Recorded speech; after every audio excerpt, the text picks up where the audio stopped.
Okay. But that's a great question. I appreciate you pointing that out, because that's a fair thing to consider too.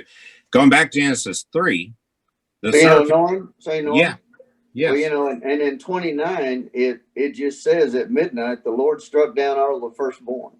Right. There may not have been a vapor going through the community, right? And yeah.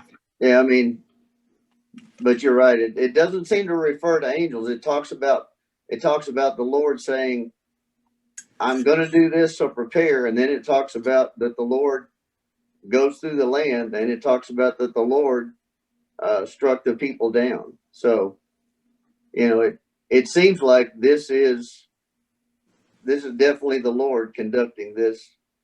It sure strikes me that way. And it's really interesting because, again, I think if you polled every Christian friend you have, what entity caused the firstborn to die in Egypt, they would say the death angel.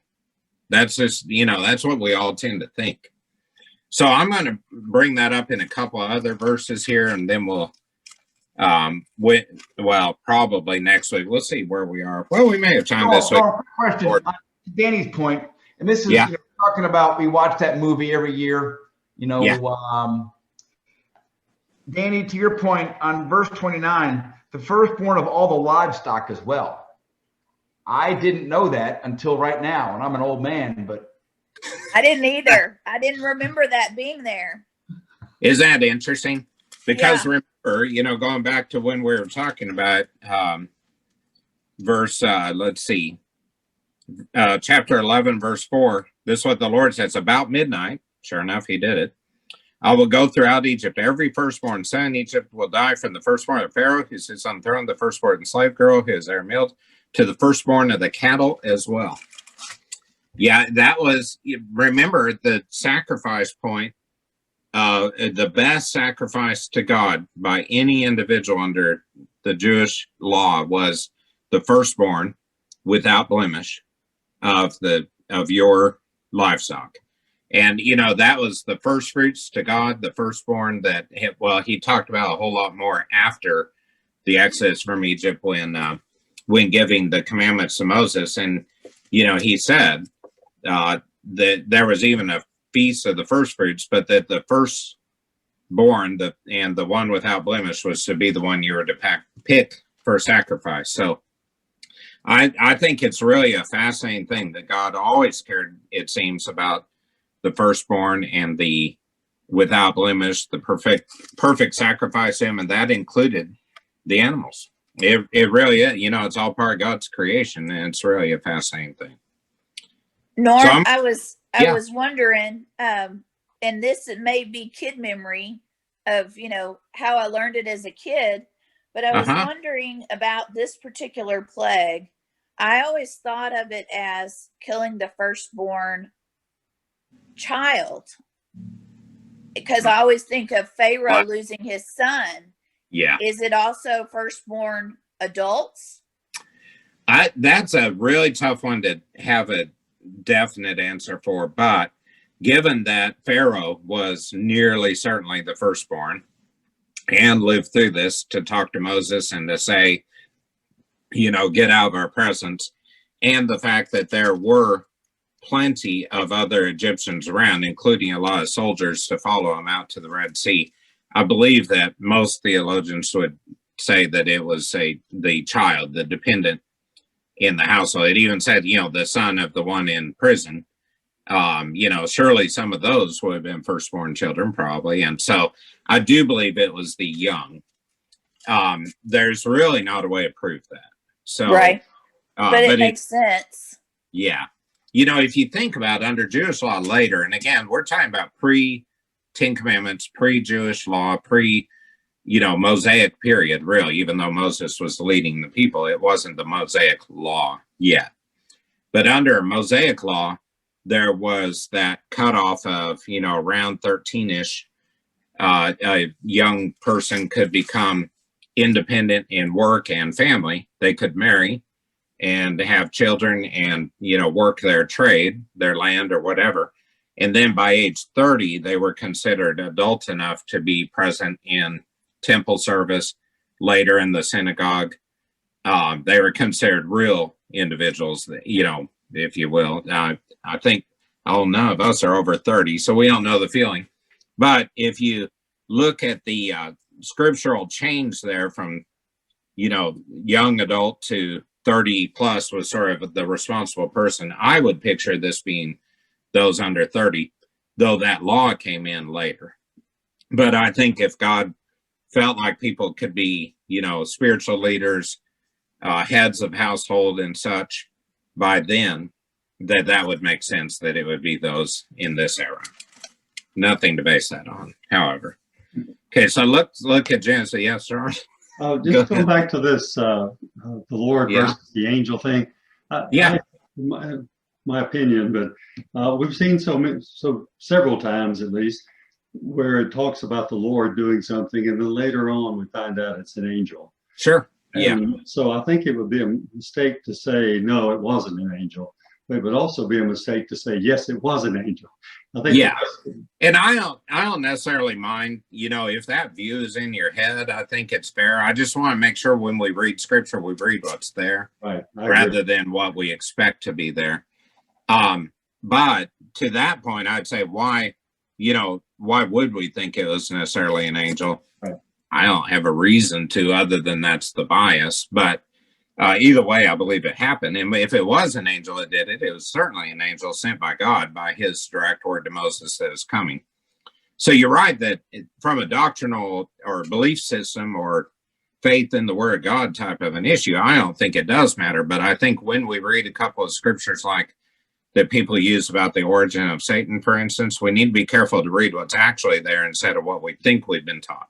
Right. And I think that's, as much the key point as anything. And one point of that is in Genesis 3, chapter 1, the serpent was more crafty than the other animals the Lord God had made. And then down at verse, 13, we read this a couple of weeks ago, 13.5. The woman said, the serpent deceived me and I ate. So if you read through this whole thing, again, it doesn't say Satan. It doesn't say devil. And where we get the term for Satan or devil from is this phrase, the serpent deceived me. So he was called then the deceiver. And that the deceiver translates to Satan, the accuser, the deceiver, and devil being the accuser or deceiver. And it never says in here Satan came to him, or she doesn't say Satan made me do it. She says the serpent deceived me. And that's where we get the phraseology for the name Satan and the term the devil. So there again, I think all of us would say, oh, Satan was there, tempted her, but by name, that was not the case. Now, by action, absolutely. I have no doubt that was, the deceiver, as we term him. Maybe we call him more Satan or the devil, but that was the action of that serpent. But we don't have the specific phraseology. It says Satan came to Eve and tempted her. And so when, there again, when we look at it, let's be careful about some of the terms and thoughts to be sure we've interpreted things in a fair way, because I think some of these do need to be kind of pondered to some degree. So while we have a couple of minutes here to discuss it, I'm going to go ahead and just mention because we also read First Peter, this going down to limitations now on the outline. Last week we read 1 Peter 1:12 and 1 John 3:20. 1 John 3:20 says God knows everything. 1 Peter 1:12 says that the angels wish they knew the plan of God, essentially. So there's a limitation to knowledge. Also, Matthew 24:36, the angels, 1 Peter 1:12, the angels long to look into these things, or was that the Matthew ones? One or the other. And then Mark 12:25, that's an important one to look at. Let's say that. In fact, let's do Mark 22:30. They're really the same verse. Matthew 22:30. Oh, boy, I better hurry. I just got a message. My battery's running low. If I'm suddenly gone, Johnny's going to take over. That'd be great. Thank you. So actually, I'll switch devices here in a minute, probably, because it says it's pretty low. Didn't realize that. Sorry. Matthew 22:30. Oh, and I'll look at 22:36 was just the statement. 24:36. No one knows about the day or hour, not even the angels in heaven nor the Son, but only the Father. So the angels are limited in knowing the spiritual plan for mankind. So over at Matthew 12:25, there were 7 brothers. First one married and died. Since he had no children, he left his wife brother. The same thing happened second and third. Then the woman died. At the resurrection, who would be married to her? Jesus replied, "You're in error, because you do not know the scriptures or the power of God. At the resurrection, people will neither marry nor be given in marriage. They will be like the angels in heaven." Kind of an interesting phrase. So neither married nor given in marriage. Okay, so let's keep that in mind as we go back to Genesis 6 now. Let me see if I can open another tablet here. All right, so we're going to read Genesis 6.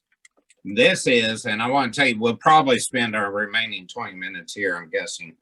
But this is a very difficult, very debated, extremely challenged section of Scripture. And I think it's just important to keep that in mind as we say it. I don't think we have a direct, absolute answer. Great. Hang on here. Trying to get on a different device and now it wants me to update it. Okay, here we go. We may get on there. Perfect timing. Electronics love me. What was that? Let's see. Do you have a meeting number right there, Johnny? Here, I just found it. Thank you. All right, so Genesis 6. Tell you what, why don't we ask Reed to read this? Genesis 6, 1 through 8, if you would. There, please. Right. Hear the reader extraordinaire. Thank you. No worries. Let me get there. 6:1. Yes, 1 through 8. Genesis 6. 1 through 8. When man began to increase in number on the earth and daughters were born to them, the sons of God saw that the daughters of men were beautiful, and they married into them they chose. Then the Lord said, "My spirit will not contend with man forever, for he is mortal. His days will be 120 years." What's that? Nephilim? What's that word there, Doc? Nephilim is what I'll call it. Were on the earth in those days, and also afterward, when the sons of God went to the daughters of men and had children with them. They were the heroes of old, men of renown. The Lord saw how great man's wickedness on the earth had become, and that every inclination of the thoughts of his heart was only evil all the time. The Lord was grieved that he made man on the earth, and his heart was filled with pain. So the Lord said, "I will wipe mankind, who I have created, from the face of the earth, men and animals, and creatures that move along the ground, and birds of the air. For I am grieved that I have made them." But Noah found favor in the eyes of the Lord. How far you want me to go? That was it. Yes. Thank you. Okay, now I'm going to shut down one of these and get to the other so we have one sound source. Sorry about that. Okay. Can you hear me again? Yeah, great. Thank you. Okay. So when we look at, hang on here, there's something wrong. I'm good. You're still on twice.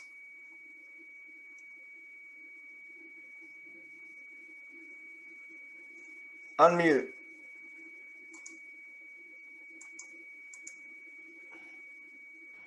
And that's why Johnny is here. Yes. All right. Thank you. Other reasons too. I don't mean to, All right. So thank you, Reed, for reading it. So when we look at this, what is our preconceived notion of what we're talking about? Who's got an opinion of what this is talking about? It seems to me like the Nephilim are coming not from Earth. I think that's a very fair I don't know if I would necessarily automatically think they were angels. Right. But I definitely think they weren't human. I think that's a very fair viewpoint. Okay, and I'm going to tell you, I think that's probably super accurate as well. But what other viewpoints are there? Or anybody know of one, heard one? Charles, are you? Turn your picture on. Me? Yes. Okay. Where'd it go? I don't know where it went. I Yeah, thought I what's was on. going- I wasn't looking at it for a second. Well, hang on. There you Okay. are. Okay. Yeah.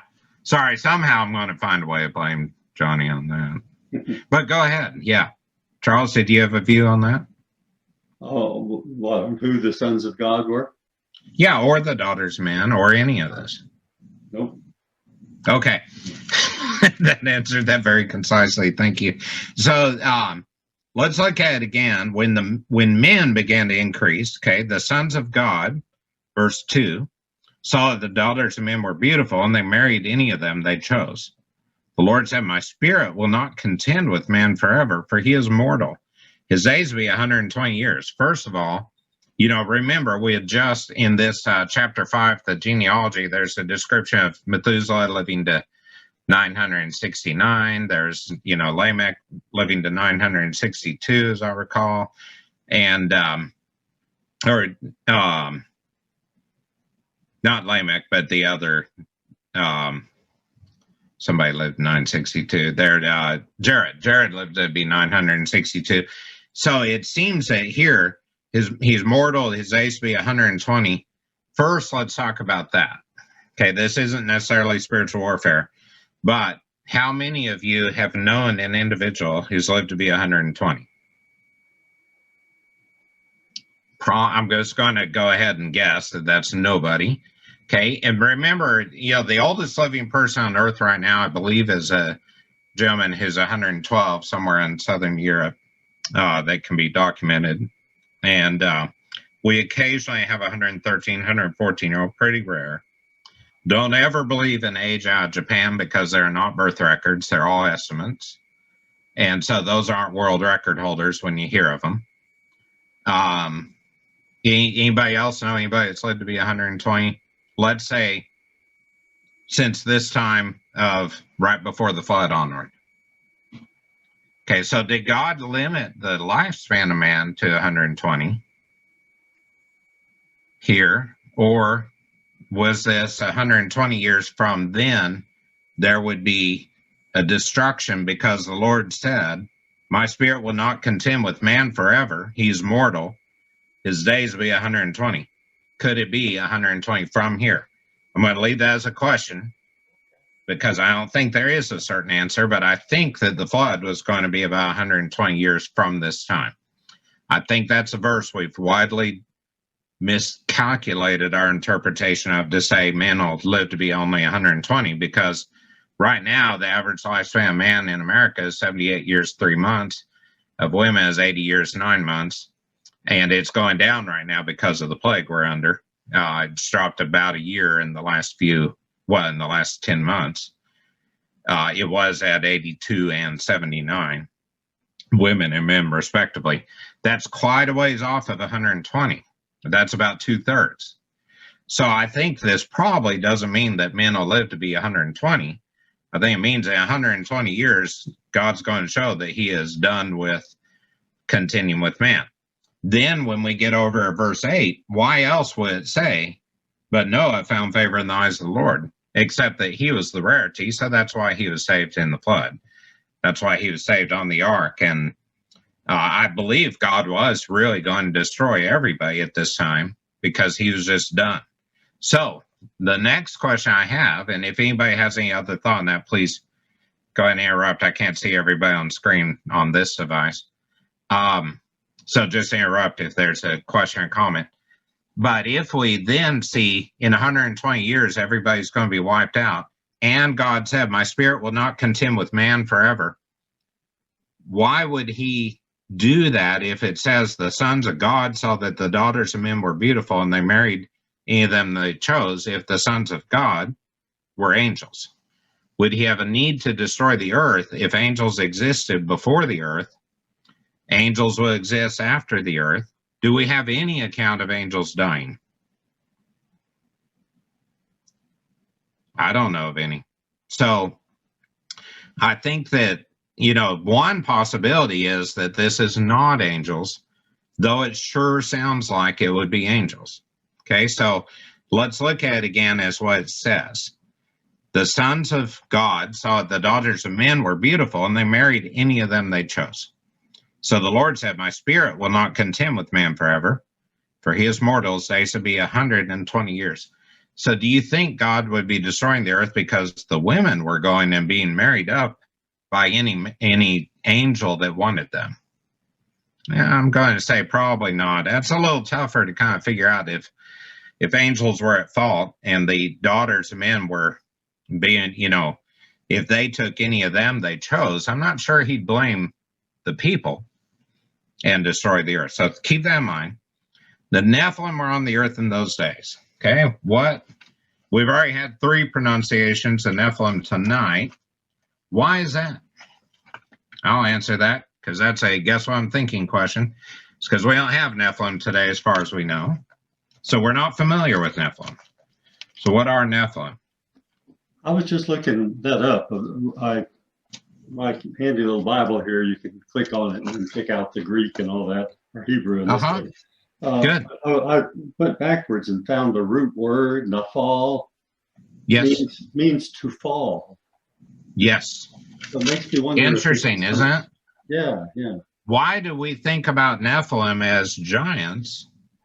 Well, there's an obvious reason, but if it says, or if it comes from the root to fall, what do you think about that?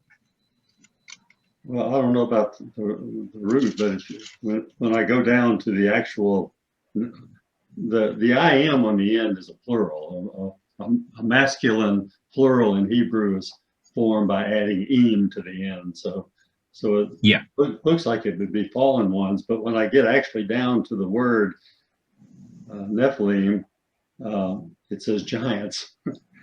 Yeah. Okay. So, yeah, I mean, like I said, this is a very difficult passage. Okay. First, the word Nephilim is actually a transliteration of the Nepha that you were reading. The group who fell, the people, the ones, the angels who fell, any of those who fell is what it means. It doesn't mean angel. It doesn't mean man.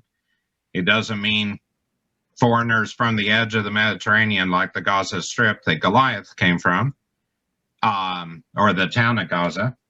Although there's a lot of talk that Goliath was a Nepha, one of the Nephilim. So let's leave that alone for a second, where we see at verse 4, the Nephilim were on the earth in these days, and also afterward. Boy, what do we do with that? How many of you know a giant today? And is he 120 years old when he dies? What counts as a giant? Well, good question. What does count as a giant? That's part of the debate. What would be? So if we said this meant giant rather than the fallen, so I'll say it means the fallen. The fallen were on the earth in those days and also afterward. And let's also consider the giant. So if we said the giants were on the earth in those days and also afterward, when the sons of God went to the daughters of men and had children by them, they were the heroes of old, men of renown. Who were the heroes of old, the Nephilim or the children?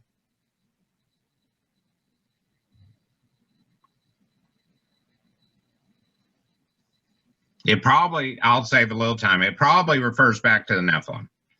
Although there are many people who would say that means these children of angels and humans were the heroes of old. I don't know of a hero of old that I would say was half angel and half human. I just can't find that elsewhere in Scripture. Okay, so I would say it probably refers back to the fallen. The fallen were the heroes of old, men of renown. Maybe. So, verse 5 then, the Lord saw how great a man's wickedness on the earth had become, and how every inclination of the thoughts of his heart was only evil all the time. The Lord was grieved that he had made man on the earth, and his heart was filled with pain. It doesn't say God was grieved that angels had gone and replicated with humans, does it?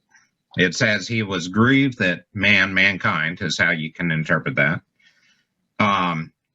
So the Lord said, I will wipe mankind, whom I have created, from the face of the earth, men and animals and creatures that move along ground and birds of the air, going back to that Exodus story about the cattle firstborn dying. For I am grieved that I have made them, but Noah was righteous. So I don't think there's any evidence that Noah would be considered half man, half angel. I don't think there's any evidence that Joseph later was, or David or Solomon, or, Isaiah, any of these people. I think there's no evidence that there's a line of angels involved. So I'm going to suggest that this is one of those where it's very simple, very easy to read this and think, oh, the sons of God came down, married the daughters of women, it upset God, and so he was grieved because these angels came and violated the women, essentially. There also is the New Testament verse that people after death will be like the angels who do not marry and are not given in marriage. And we also have interactions of angels with humans, but I don't know of any definite, other than maybe this passage, procreation of angels and humans together. So if you want, you could look at this as angels came down, married women, they produced giants because angels maybe are taller than men. That's kind of a strange thing to think about, since they're not bound by earth and maybe appear as men, but they don't seem to be men or women. Then you could say, well, so these angels came down, married women, made giants that were the heroes of old, and then they were destroyed in the flood, maybe because of the sin of coming down and procreating with the women of men. But the problem is, then you have that statement that they were there then and also afterward. You also had the problem of, if you think that Goliath was one of the Nephilim because of being 9 feet 9 inches tall, then why was he sort of more or less kind of somewhat nearly the only one? He had an uncle, he had 6 fingers, 6 toes on each hand and foot respectively, who was also from Gath, who was a big guy. We don't get his height, but those would be the only 2. That's a little problem too, just thinking that through. Let me also throw in that in 1705 in upstate New York, there's a discovery of some bones that were declared to be Nephilim bones because they were long thighs and long bones in general.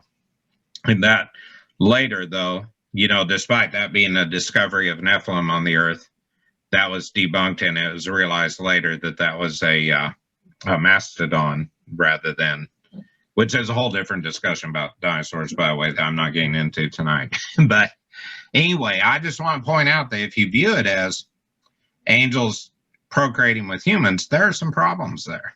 And I think we need to reread it and see what maybe we could make of it. Look at it again. The sons of God, verse 2, saw the daughters of men were beautiful, and they married any of them they chose. So let's think about that phraseology. Okay, who are the daughters of men? That would just be human women, right? Human daughters. I don't think there's any debate about who those people were, except were they called the daughters of men versus sons of God? Why would they be called the daughters of men, as opposed to, why wouldn't they be called the daughters of God? Anybody got a thought there? I have a thought there. I'll throw in. And sorry, I still can't see everybody on screen. If you're trying to say something, just start talking, because I can't see everybody at once on this device.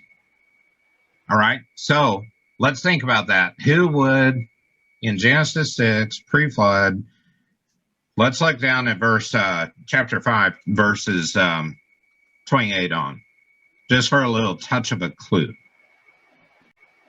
Lamech had lived 182 years. He had a son. He named him Noah. He said, he will comfort us in the labor and painful toil of our hands. Caused by the ground, the Lord is cursed. After Noah was born, Lamech lived 595 years and had other sons and daughters. Altogether, Lamech lived 777, a nice number, and then he died. After Noah was 500 years old, he became father of Shem, Ham, and Japheth. And of course, you can read later on your own in the story of Noah that the flood came when he was 600. So this is 100 years from the flood that he was talking about. He had some sons. So let's think about if Noah found favor in the eyes of the Lord, verse 8. Noah was a righteous man, blameless. Among the people of his time, he walked with God, and he had these sons. The earth was corrupt, verse 11, chapter 6. And so the people of the earth had corrupted their ways, so God said, I'm going to end this. Okay, so if we think about that verse about 120 years, it kind of fits. You know, it's about 100 years. He had Shem, Ham, and Japheth somewhere around 500. I don't think they probably were triplets. I'm just guessing, but I think there was a phase where he had sons, and he was about 500. Then he was 600 when the flood came. So that's about 120 years. But look back at this phrase in verse 29. Okay, Noah, first of all, names are never a mistake. Names are always very precise in the Bible. Noah means comfort. So Lamech named Noah comfort. He named him Noah, which means comfort, and said, he will comfort us in the labor and painful toil of our hands caused by the ground the Lord has cursed. Does that seem a little strange? That's thrown right in the middle of a genealogy. I'll answer that. Yes, it does. If you don't think so, change your mind, because it's, well, I'm kidding. You can think what you want about it. But if you read that, all of a sudden, in the middle of all this description of genealogies, we read that he would comfort us in from the curse that the Lord had given. So they were still going back to the departure from Eden, when Adam was told, you will sweat and toil and deal with the land, much more so than in Eden because of the curse you brought upon yourself by eating the fruit that was forbidden. To Eve, he said, your pain will increase in childbirth. Notice he didn't say it would start to hurt. It would increase. I think she had children before that were less painful than after, based on that. So then what was next? They left the garden, and unfortunately, there was that fight between Cain and Abel, and Cain killed Abel, and Cain was cursed, and he was told that he would, let's look at that curse real quick. Sorry, I'm about to go over a little bit, but only for a minute. The chapter 4 of Genesis, verse 2, Abel kept flocks, Cain worked the soil, and then down to verse 8, Cain said to his brother, let's go out in the field. While they're in field, Cain attacked his brother Abel and killed him. The Lord said, where's your brother Abel? I don't know, he replied. Am I my brother's keeper? Very famous verse. The Lord said, what have you done? Your brother's blood cries out to me from the ground. Now you are under a curse and driven from the ground, which opened its mouth to receive your brother's blood from your hand. When you work the ground, it'll no longer yield crops for you. You'll be a restless wanderer on the earth. That sounds like the curse of Adam plus a bit, right?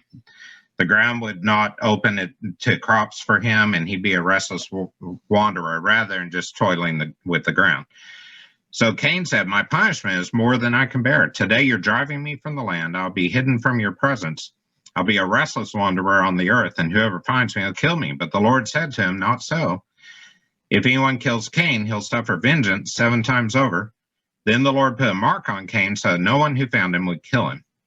So Cain went out from the Lord's presence and lived in the land of Nod, east of Eden. Okay, let's look at that last verse, verse 16. So Cain went out from the Lord's presence and lived in the land of Nod. Think about that. And then when we talk about chapter 6, verse 2, the sons of God saw that the daughters of men were beautiful. Does that sound like somebody who is separate from those living under God's care, that Cain went out from the presence of the Lord and lived in Nod? One possible translation here is this grouping is that the sons of God were the descendants through Seth of Adam and Eve, and that the daughters of men were the descendants from Adam and Eve through Cain, and that they were individuals who did not know God because Cain was driven out from the presence of God. If you want to go back and read between that chapter 3 and chapter 6, the genealogies and the descriptions, there are 7 generations. It's not long. It's not a real lengthy amount of time that we're talking about in terms of father, son type of a deal, or father, son. And maybe the daughters of men were descendants of Cain, and the sons of God were separating themselves from God by marrying into this group. The Nephilim, the fallen ones, therefore, these were those who have fallen away from God because they were pursuing anyone they wanted to marry rather than the godly individuals. So the Nephilim, I think Nephilim shouldn't throw us off. I don't think the Nephilim is meant to be a species of humans that are subspecies that we need to obsess about. I think the Nephilim are the fallen ones. I think that's what it means, and that's what we should read there, is the fallen ones were on earth in those days when the sons of God went to the daughters of men and had children by them. So they were intermingling. Remember, the problem for Canaan and for Israel, the Israelites going into the promised land of Canaan, was they were not to intermarry with people that were not of God's choosing for them. They were to wipe out the Canaanites and only intermarry with the Israelites. This is sort of a prelude to that, I think. So when the sons of God went to the daughters of men, they had children by them. They were the heroes of old, men of renown.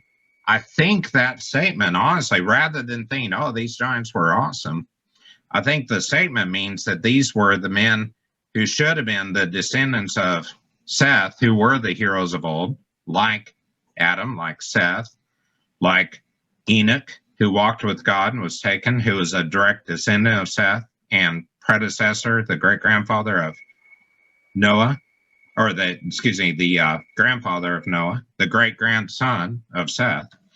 And so they were the heroes of old, men of renown. The Lord saw how great the man's wickedness had become. So in contrast, we had heroes of God.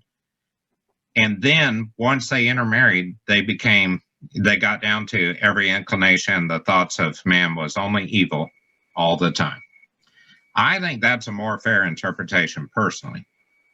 Now, having said all that, the reason this is in our study of spiritual warfare is, why would God destroy mankind, which is the inclination of his heart was always wicked all the time? Why did he save Noah? It was because he found favor in the eyes of God. And God providentially caused Noah to be able to survive so that we all also, and we know even in the New Testament, it's mentioned that the water saves, the water of baptism can save, like the water of covered the earth, destroying sin and allowing salvation back in the time of the flood. So it all does play into spiritual warfare. But personally, I think that if we think this was angels coming to procreate with humans and then being destroyed in the flood or whatever, I don't think that fits. Next week, I'll talk more about Goliath. What other questions are there? Hey, Norm. Yeah. Regarding the Nephilim, also afterwards statement, that means they would have, if they also afterwards means today, they'd have to be with Noah Right. Yeah. So either they were destroyed in the flood, which, you can make a logical argument that says men will make it 120 years. It doesn't say angels only survive 120, but you could say, they're destroyed in the flood. But then I would suggest again, do we have any other example whatsoever of an angel being dead? And I'd say the answer is no, we don't. I don't think that any religious group has examples of angels being dead. And so that doesn't seem to be folklore or Bible teaching. And the second comment on that would be that if they didn't, or if they were on let's say that God said, the way the animals will be on the ark and safe for Noah and whatever is I'll have a bunch of angels there. There'll be the Nephilim, the really huge ones. They'll just kind of hold the animals back, whatever. Even if you want to make that argument, where are they today. Why would there not be more examples of giants? And that's why we'll talk a little bit about Goliath next week when we have enough time to. But I think it doesn't make sense that there would be angels coming down procreating with humans when we have no other seeming physical interaction between the two other than an angel being offered food or appearing as a man and, walking with them. We don't really have any example of, any other case where there'd be a physical interaction and obviously not a sexual interaction other than maybe in this verse. And I think that is part of what makes it a very difficult one to kind of figure out what's meant by it. Why do I think it's important? Why do we spend 30 minutes studying it? Is that I think it's important to realize how God interacts with mankind through angels, how when we get to Satan, demons, devil, false gods, all those things, all those entities, we need to, I think, also talk about this from that standpoint, is that I don't think either that, you could say, well, that fallen, the Nephilim means the fallen ones. Those would be the fallen angels. There was Satan, they'll be in hell. I don't think I can interpret it that way. I don't see how that fits with any of that story. Dealing with Satan or the devil, or, I read here and there in modern literature that 1/3 of the angels left heaven. We'll talk about the verse that leads to that later. And 2/3 stayed with God in heaven. 1/3 went to hell. I still don't see how that means they came to the earth and produced giants. I just don't see that. And I think, it's obviously, again, it's very controversial, very open to interpretation. But I think, it's not a life and death, eternal life, eternal death story for us. But I think it's important in the study of spiritual warfare to understand that interaction. Anything else? And then I'll apologize again for keeping us late. Norm? Yes. It's me again. Hey, Charles, how you been? Well, I had unmuted my microphone intending to say something, and I decided to not interrupt you, and you were saying pretty much what I was just thinking. I hadn't really thought a lot about this. I've just sort of read past it and said, okay, I'm not going to mess with that. But having come up with the fallen thing, I was thinking that the fallen may refer to Cain's descendants. Curses normally or frequently last to the 7th generation. And yes. So the way I interpreted there were Nephilim on the earth in those days and afterward was that we're getting close to the end of the 7th generation. And that's absolutely a fair. So we have another 100 you can years. Also at this point there was another 100 years to go right before the flood, so that could have been the afterwards. Well, there is you have a very valid point, and that's part of what makes this controversial too. If you look at the dates match up well.